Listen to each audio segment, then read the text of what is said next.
श्री स्वामी समर्थ, श्री स्वामी समर्थ, श्री स्वामी समर्थ। नमस्कार, श्री स्वामी समर्थ। आजच्या व्हिडिओमध्ये आपण मार्गशीर्ष महिन्यात स्वामींची सेवा कोणती करायची आहे। मार्गशीर्ष महिन्यात लक्ष्मीचे आपण गुरुवार करतो, त्या गुरुवारासोबत आपण स्वामींचे 11 गुरुवार करायचे की नाही याबद्दल माहिती घेणार आहोत।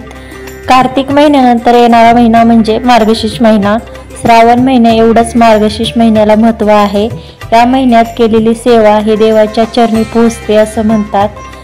हिंदू धर्मात प्रत्येक महिन्याला विशेष महत्त्व आहे। कार्तिक महिन्यानंतर येणारा मार्गशीर्ष महिना हा पवित्र महिना मानला जातो। मार्गशीर्ष महिन्यातील गुरुवारला विशेष महत्त्व आहे। या महिन्यात गुरुवारी महालक्ष्मीचं व्रत केलं जातं। त्यासोबतच मार्गशीर्ष महिन्यात श्री स्वामी समर्थांची सेवा केल्याने अशक्य ही शक्य करतील स्वामी याची प्रचिती येते।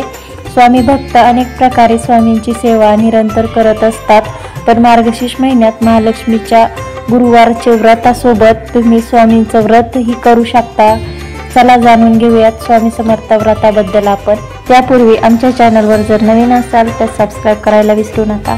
मार्गशीर्ष महिन्यातील गुरुवारी महालक्ष्मी व्रतासोबतच तुम्ही श्री स्वामी समर्थ यांचे 11 गुरुवारचे व्रत करू शकतात। या व्रताबद्दल अनेक स्वामी भक्तांना माहिती आहे। जर तुम्हालाही याबद्दल माहिती नसेल तर स्वामींची या सेवेबद्दल आज आपण सविस्तर बोलणार आहोत। बरेच जण आपल्या मनातील इच्छा पूर्ण करण्यासाठी मार्गशीर्ष महिन्यातील 11 गुरुवारचे व्रत स्वामी सेवेमध्ये करतात। शिवाय हे व्रत केल्याने आयुष्यात कोणत्याही अडचणी येऊ नये यासाठी केलं जातं। कामात यश आणि प्रगतीसाठी स्वामींचे हे व्रत अनेक भक्त करतात। तुम्हालाही स्वामी समर्थांचे 11 गुरुवारचे व्रत करायचे असेल तर पूजेची मांडणी कशी करायची ते पाहूया। हे व्रत करताना स्वामींवर अखंड श्रद्धा आणि विश्वास असावा। हे व्रत मार्गशीर्ष महिन्यातील पहिल्या गुरुवारपासून सुरू करावे किंवा मार्गशीर्ष महिन्याच्या कोणत्याही गुरुवारपासून या व्रताला सुरुवात करावी। गुरुवारी लवकर उठून स्नान करावे। त्यानंतर ज्या ठिकाणी आपण पूजेची मांडणी करणार आहोत ती जागा स्वच्छ करून घ्यायची आहे। त्यानंतर चौरंग किंवा पाटावर लाल रंगाचं वस्त्र अंथरावं। त्यानंतर प्रथम दिवा प्रज्वलित करायचा आहे। शुद्ध तुपाचा दिवा प्रज्वलित करायचा आहे। या दिव्याचं पूजन करायचं आहे। तुपाच्या दिव्याऐवजी तुम्ही तिळाच्या तेलाचाही दिवा लावू शकतात। हळद व अक्षता फुलं व्हायचे आहे त्या दिव्याला। स्वामी समर्थ महाराजांचा 11 गुरुवार पारायण करायचं याचा संकल्प करायचा आहे। आचमन करताना पळी पाण्याचं पात्र हे आपल्या डाव्या हाताला आणि तामण उजव्या हाताला ठेवून आचमन सुरू करावे। डाव्या हाताने पळीभर पाणी उजव्या हातावर घेऊन 3 वेळा आचमन करा। ओम केशवाय नमः, ओम नारायण नमः, ओम माधवाय नमः असे म्हणून पळीने उजव्या तळहातावर पाणी घ्यावे आणि ते स्वतः आपण प्यावे। त्यानंतर ओम गोविंदाय नमः असे म्हणून हातातील पाणी तामणात सोडावे। यानंतर संकल्प करताना थोडेसे तांदूळ, एक फूल आणि हळद कुंकू घ्यायचं आहे हातामध्ये आणि संकल्प करायचा आहे। हे स्वामी समर्थ महाराज, तुम्ही भक्तांचे तारणहार, दिनांचे रक्षण करते, अनाथांचे नाथ आहात। मी तुम्हाला शरण आलेले आहे। तुम्ही शरण आलेल्या भक्ताला कधीही विनमुख करत नाहीत, म्हणूनच मी स्वतःचे नाव सांगायचे आहे, गोत्र सांगायचे आहे। गोत्र माहीत नसेल तर काश्यप बोलायचं आहे। त्यानंतर मराठी महिन्याचे नाव सांगायचे आहे।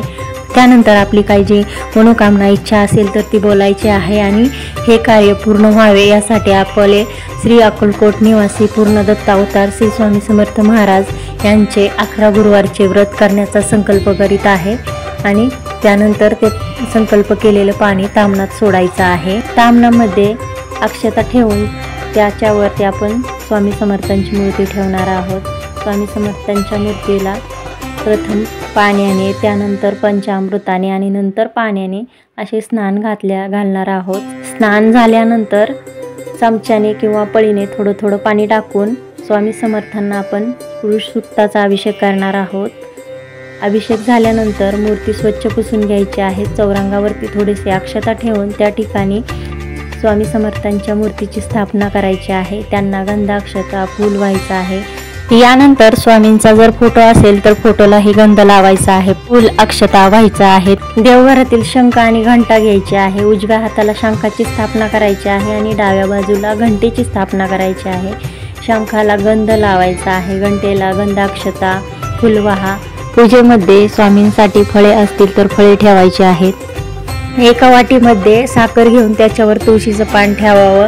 त्यासोबतच छोट्या लोटी तांब्यात पाणी ठेवावं। आता जिथे घंटी ठेवली आहे त्याच्यासमोर तुमच्या घरातील जपाची माळ ठेवा। त्यानंतर स्वामींच्या फोटो किंवा मूर्तीला हार घाला। तुम्ही मिठाईचा प्रसादही दाखवू शकतात। जर तुमच्या घरात स्वामी समर्थांचं गुरुचरित्र सारामृत पोथी असेल तर ही पोथी पूजा मांडणी सोबत ठेवा।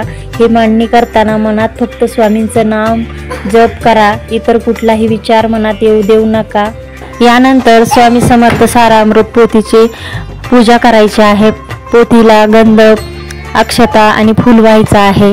या सगळ्यानंतर स्वामी समर्थांच्या श्री स्वामी समर्थ या मंत्रांचा 11 माळी जप करायचा आहे। तसेच 11 माळी तारक मंत्राचा सुद्धा जप करायचा आहे। त्यानंतर सारामृत पोथी वाचायची आहे।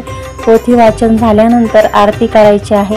त्यानंतर घरातील सर्वांना प्रसादाचा वाटप करायचा आहे। अशा प्रकारे तुम्ही मार्गशीर्ष महिन्यात 11 गुरुवारचं व्रत करू शकतात। संकल्प फक्त पहिल्या गुरुवारीच करायचा आहे। हे व्रत करत असताना एखाद्या गुरुवारी स्वामी समर्थांच्या मठात जाऊन एक नारळ आणि खडी साखर अर्पण करायची आहे। जर हे शक्य झालं नाही तर तुम्ही तुमच्या घरी स्वामींच्या चरणी हे अर्पण करू शकतात। सकाळी वेळ नाही पण सेवा करायची आहे। मग आजकाल अनेकांना सकाळी वेळ नसतो पण त्यांना श्री स्वामी समर्थाचं व्रत करायचं आहे। मग अशा वेळी हे व्रत कसं करणार? तर तुम्ही सकाळी पूजेची मांडणी करून आरती करा। मग दिवसभरात किंवा संध्याकाळी तुम्हाला जेव्हा शक्य असेल तेव्हा बाकीची पूजा करू शकतात। म्हणजे तारक मंत्र, पोथी वगैरे वाचू शकतात। जर तुम्हाला 11 गुरुवार शक्य नसेल तर मार्गशीर्ष महिन्यातील महालक्ष्मी व्रताला गुरुवारी तुम्ही संध्याकाळी महालक्ष्मी समोर श्री सूक्त आणि महालक्ष्मी स्तुती पठण करा।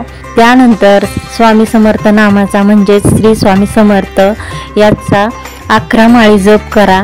11 माळी शक्य नसेल तर 3 माळी तरी जप करा। त्यासोबत तारक मंत्राचाही जप करा। तर ही होती मार्गशीर्ष महिन्यात स्वामींचे 11 गुरुवार कसे करायचे याबद्दल घेतलेली माहिती आवडली असेल तर लाईक, शेअर आणि चॅनलला सबस्क्राईब करायला विसरू नका। धन्यवाद। श्री स्वामी समर्थ।